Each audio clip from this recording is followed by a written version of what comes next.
Infinite Spark of Being podcast. My name is Keith Welsh, and in this episode, we're going to talk about reincarnation and switching or jumping timelines. But we're going to talk about this in a practical, everyday sense. How does this apply to our everyday life in this birth, inhabiting this genetic code right now, instead of, trying to hold it together in one lifetime and really hoping to God the next one goes better. I don't find any benefit in that kind of shit. I don't think you do either. And that's why you're here. But before we get into that, go to the website, go to the infinitesparkofbeing.com. Check out the shop, buy some stuff. It helps to support me and what I'm doing here. Also, if you just enjoy this content, you can go to the participate/donate button. You can donate through Venmo or Patreon. You guys are always, it always surprises me when you guys do it, and you do it often enough that it's interesting. I'm always so flattered that, sometimes it feels like you're screaming into a black hole over here. But if you'd like to participate, join the Patreon. There are 4 tiers. 2 of them are the $10 and $20 tier. The $10 tier is the Journey tier. That gives you access to the first Wednesday of every month online gathering. That is accompanied by an email with reading material, the topic we're going to discuss. The Awake tier, the $20 tier, gives you access to the first Wednesday and the third Wednesday online gathering. Again, accompanied by emails, reading materials, stuff like that. We're building a community, and we're building it slowly, and I love it. And it's fun. And one of the community members recently suggested a third tier that would be a Bhagavad Gita study group. Last night I was reading, and I think that definitely needs to be a thing. So I think that anytime we can have a deeper understanding of these spiritual texts, I think that it's beneficial for everybody. So yeah, if you're interested in actually studying these things rather than,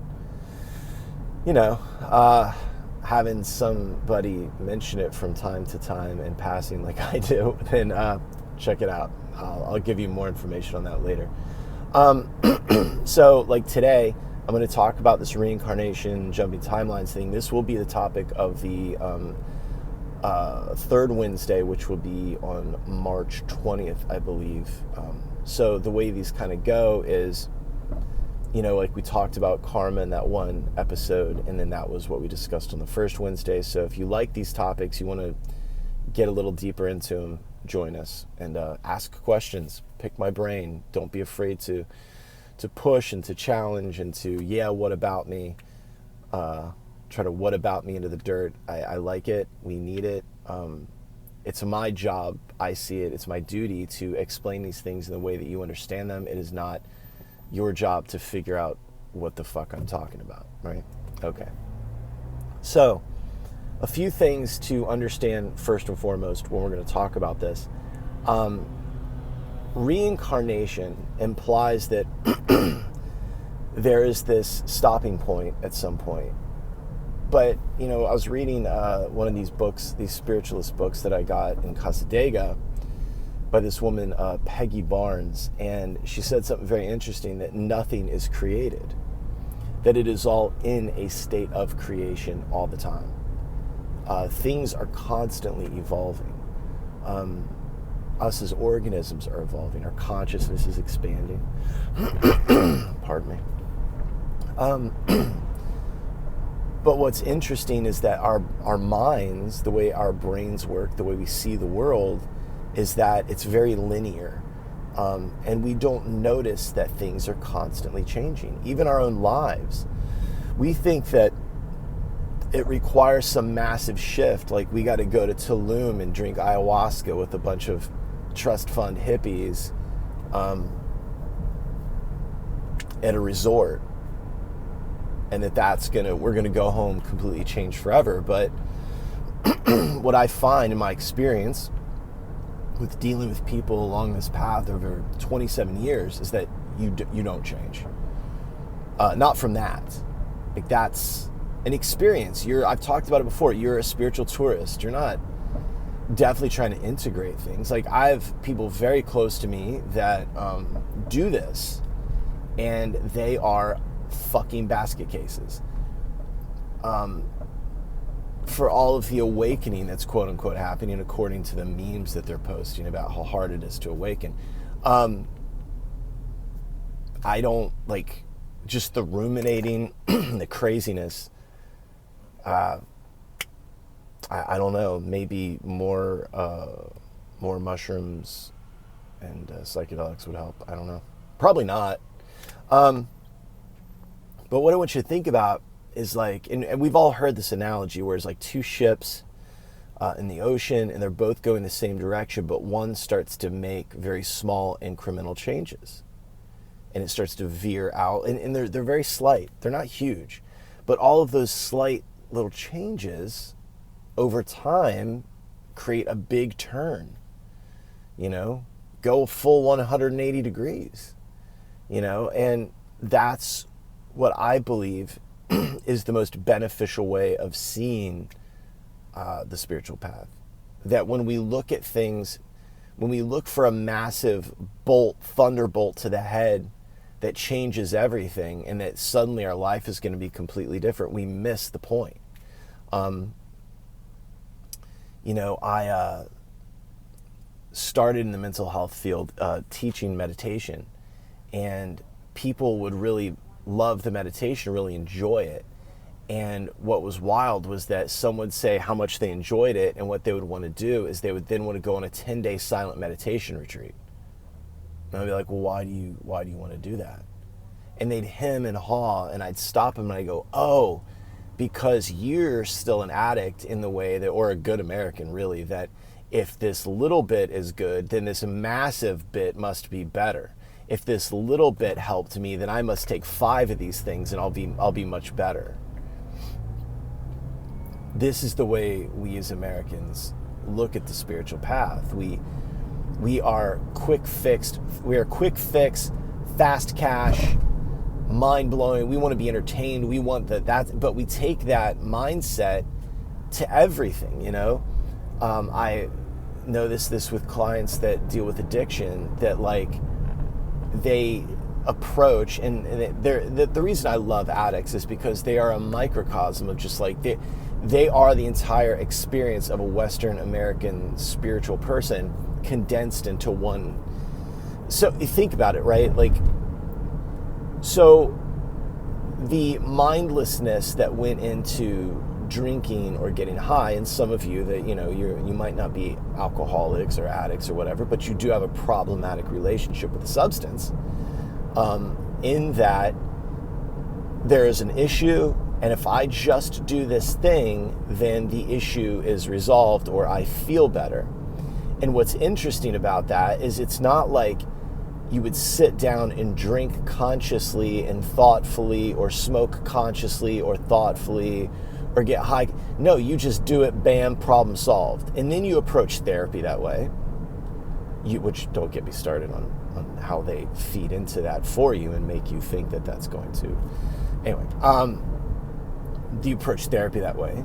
They approach rehab or treatment. You approach spiritual retreats that way. You approach that's what the whole, like when someone would say like, oh, I want to go to a meditation retreat. It's like, no, that's not going to fix this. Meditation over 27 years consistently will. Well, I don't have that kind of time. Well, then you know what? This might not be for you. You might want to just go back out in the world, eat donuts, and fuck off. This is a slow progression.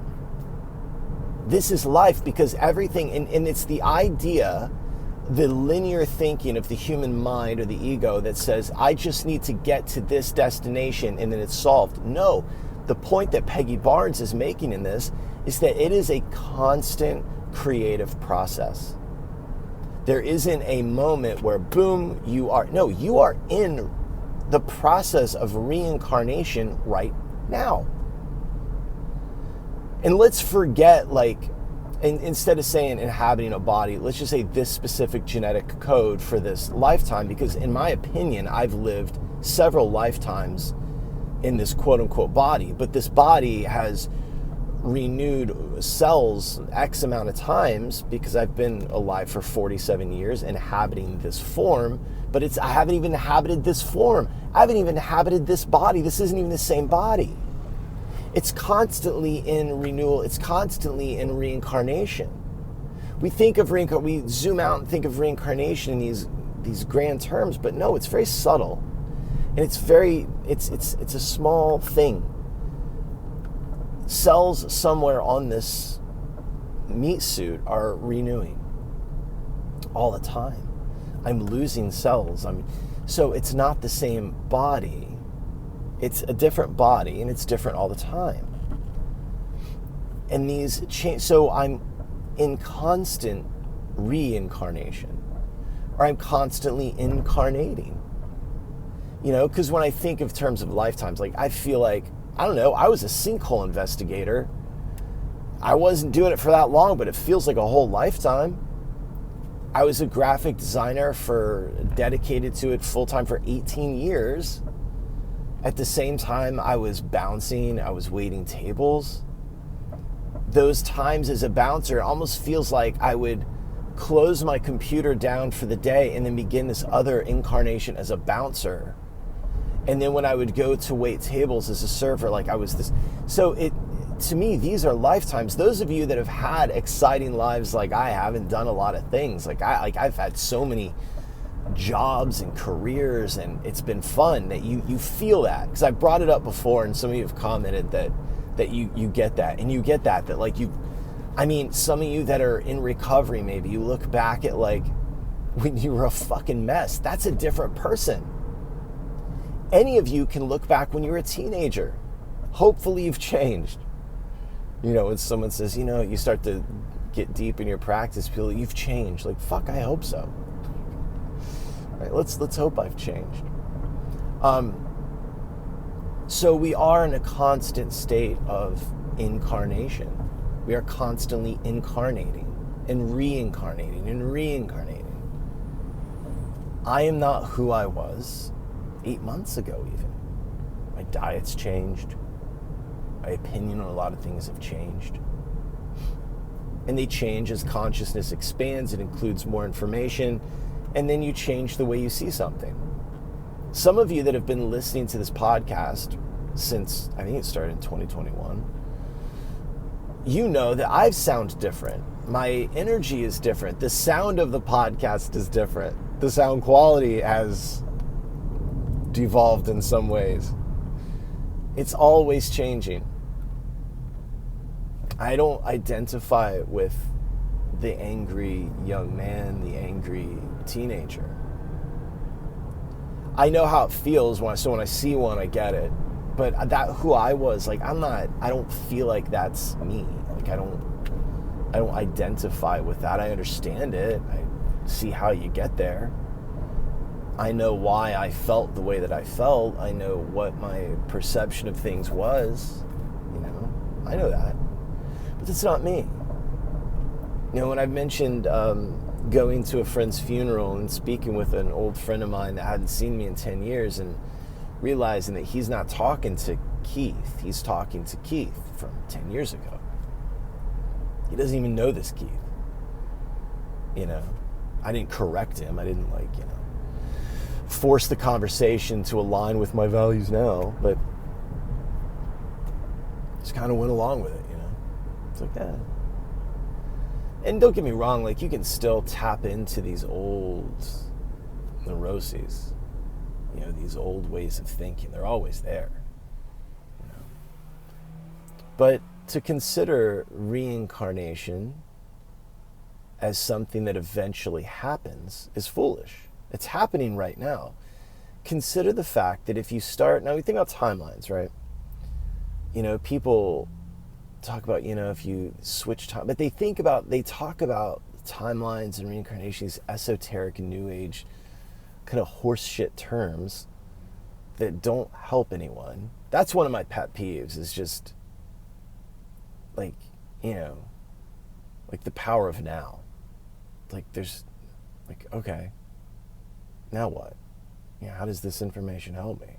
So I'm not my thoughts. Well, great. What do I do about that? But to understand how it applies to you now. So think about this timeline thing. So think of this, the two ships I was talking about, right? you are in this vessel and you're headed in this direction. And if you do not change anything, you will continue in that direction. You will continue along this path. You know, we're very linear animals, so imagine it's a timeline. It goes from here to here. So if you don't change anything, you will go from this point to this point. And look at where you've been.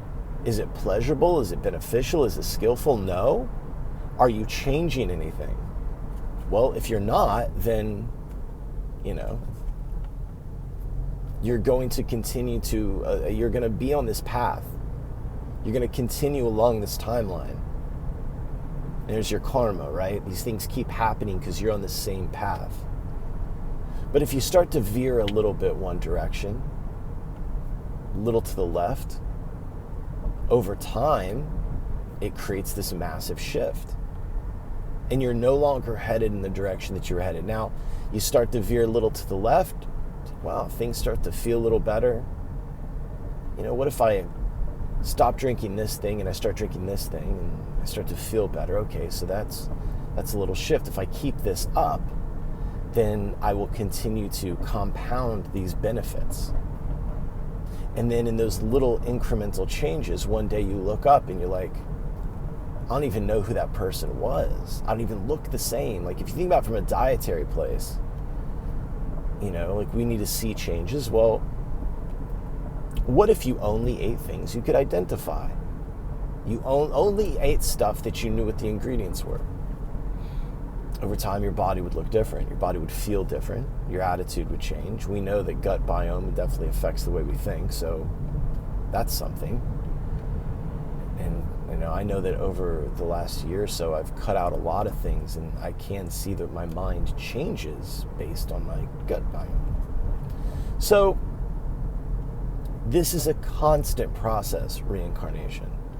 So you are in a constant state of incarnation, a constant state of creation. You are never done being created. Now, if we want to get a little mystical about it, well, let's forget the body. If the body is the result of the subtle body, the mind, and the soul that is bringing this subtle body and these samskaras with it from, you know, it transmigrates from birth to birth, and the body isn't necessarily involved, but instead it's a manifestation of your thinking. It is a manifestation of, you know, your thoughts and your patterns and things like that. Well, then this is interesting. I'm waiting while golf carts cross the road. It's one of the beauties of South Florida. And they're all hungover, so they don't quite know when to go. So if you don't change these things, you end up experiencing the things. So think of it like a path, right? Like you're on this really rocky path, but you're surrounded by, I don't know, like a beautiful green meadow. And the path is really sharp and really craggy. And as you start to just step a little to the left and a little to the left and a little to the left, suddenly you're no longer on that path anymore. You stop experiencing that sharp ground, all that stuff that you were experiencing. You were in a constant state of creation. You were changing your timeline. And in a much more mystical kind of sense, I'll give you my experience. At one point, I was very overweight. I weighed 270 pounds. Right now, I kind of bounce around the 194, 196 range. And when I felt my worst, and I, in my opinion, looked my worst, I started to say things. Remember, we go back to mantras and affirmations. I would describe a lean, muscular body, and I would say that that is what I inhabit. And I had a vision in my head, and slowly over time made incremental changes. And I looked the way I'm still changing, obviously, but I look the way, or at least closer to what I had imagined. So it's not that thoughts materialize whatever. It's that the thoughts change what the mind sees as possible. That changes your karma. that changes your next birth, your next incarnation. So when we talk about taking birth again, you want to take a more favorable birth? Well, think about every moment you dying to the old self. You are dead to your 16-year-old self is dead. Your 20-year-old self is dead. It doesn't exist. That body is no longer in existence. Not for me, I'm 47. If you're 20, then your 20-year-old body is in existence. But you get what I'm saying. So you die to the old self. The word death is weird first, and then die. But that thing is dead. That unskillful you that caused more problems than ever did any good, that's dead now. You've changed your life and you're living a different way. And that's a new birth. And if we start to think of things in those terms, this gets to be much easier to swallow. You see more of a benefit in these changes, that small incremental changes will change your entire timeline, and you will take a different birth, something more favorable, something that you enjoy, if you don't like where you're at. So I hope that, I know I made some sense. I know I did. But if I didn't make sense, you should reach out and tell me so that I can clarify. Again, it's my job to make sense to you. It is not your job to figure out what I'm talking about. If you're interested in joining the discussion, March 20th, the Awake tier. If you just want to, say you want to join the Patreon, but you don't know if you want to yet, so you just want to pay as you go, $20 through Venmo or PayPal. Get me your email address so that I can include you in the email, the email that goes out with the Google Meetup link. You can join. We have a few people that just pay as they go. $20 and you can continue this discussion with us. Or the $10 a month Journey tier gets you first access to the first Wednesday of every month online gathering. The $20 Awake tier gives you access to the first Wednesday and the third Wednesday of every month, includes the emails and all that stuff. And third tier Bhagavad Gita study group coming. If you've always been curious about this stuff, you've always wanted to, be a part of a spiritual community, discuss a group where we can discuss things, this Patreon is for you. All of these tiers.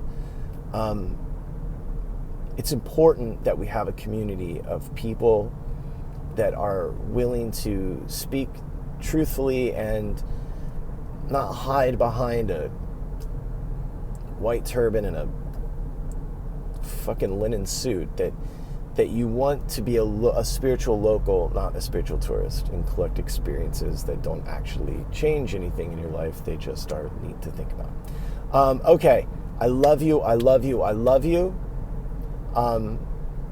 My job now, my duty is to remind you the way you reminded me, and I love you so much.